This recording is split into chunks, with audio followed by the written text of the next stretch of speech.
নমস্কার, চলে এলাম আবার একটি নতুন উপস্থাপনার সাথে। আজ ৭৯তম স্বাধীনতা দিবস।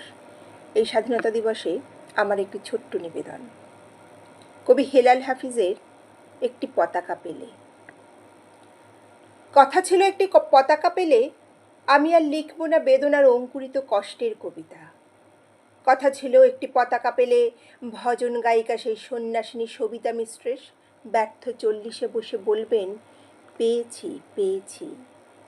কথা ছিল একটি পতাকা পেলে পাতাকুড়িনির মেয়ে শীতের সকালে ওম নেবে জাতীয় সঙ্গীত শুনে পাতার মর্মরে।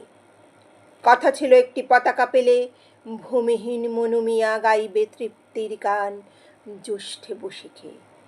বাজবে যুদ্ধের শিশু সসম্মানে সাদা দুধে ভাতে। কথা ছিল একটি পতাকা পেলে আমাদের সব দুঃখ জমা দেব যৌথ খামারে।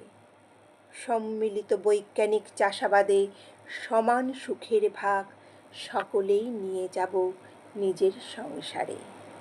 নমস্কার।